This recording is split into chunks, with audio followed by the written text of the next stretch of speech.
I want to thank people for coming today. In the midst of a very difficult budget cycle in the current year, having a chance to review about a whole in excess of $780 million, it's incumbent upon both sides of this process to come together and look at ways that we can close the gap, not only in the current year but in the years to come. And one of the ways that we can do that is to address some reforms that we've talked about in the past.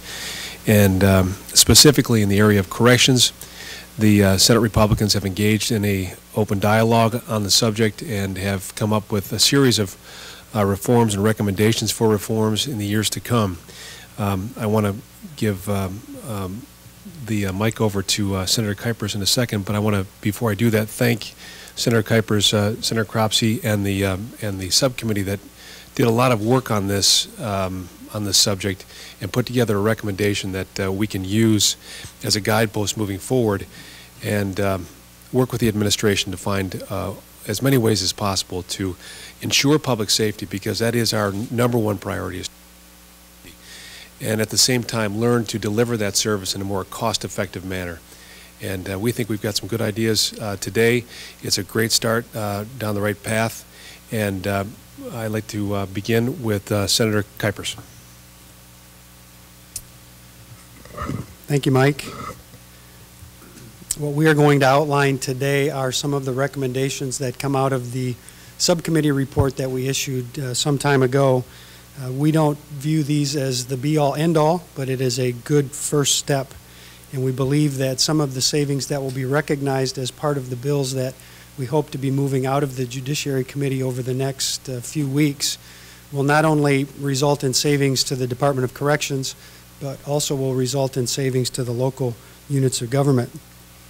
We can't, as a state, become a home of a new high-tech economy if we continue to spend more on corrections than we do on our university system. The only way to achieve significant savings in the corrections budget is to reform the system.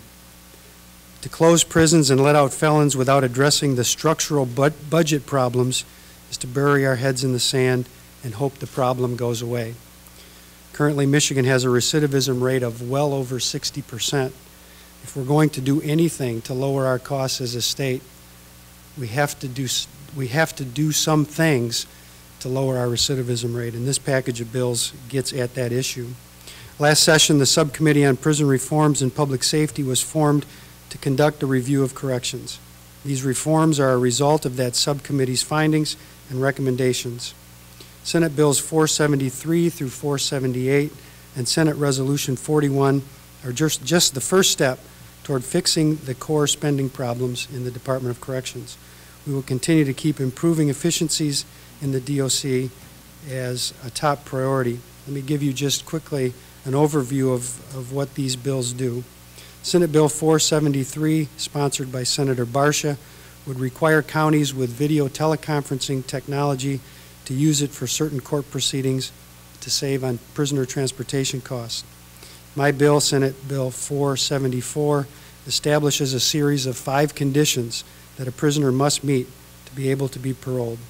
The reason for this bill is to ensure that anyone we let out of prison on parole has made the necessary plans to give him the best chance to succeed.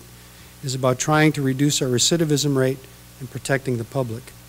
Senate Bill 475, sponsored by Senator Papageorge, establishes strict conflict of interest disclosure procedures for vendor contracts to help rid the system of waste and abuse. Senate Bill 476, sponsored by Senator Khan, would require the DOC to competitively bid for purchases of all goods and services. And Senate Bill 477, sponsored by Senator Tom George, requires the DOC to partner with in-state medical schools for health care services. This is a model that's being used in other states.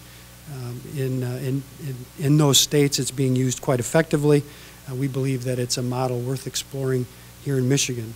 Michigan is the home to some major medical schools, including U of M, Wayne State, MSU. We believe that creating a program that allows us to partner with those schools is a great step. Senate Bill 478, sponsored by Senator Sanborn, would require the department to report to the legislature on the cost and effectiveness of the offender tracking information system.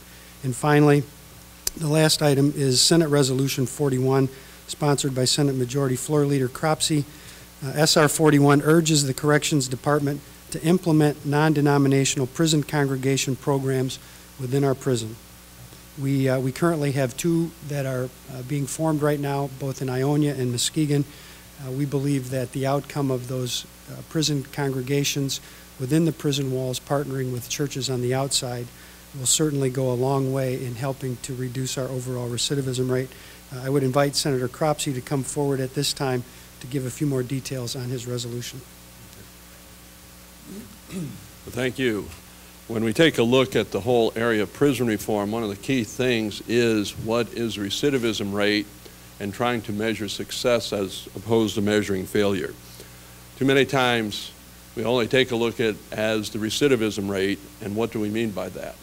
Do we mean by people going back into prison, people going back in the jail, people who, because the jails are too full, perhaps they violate somebody's rights, somebody's liberty?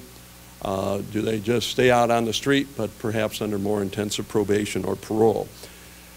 And I think it's very important as we take a look at this last resolution to start to bring the communities inside the prisons and saying, can your life change? Yes, your life can change. We want to see your life change.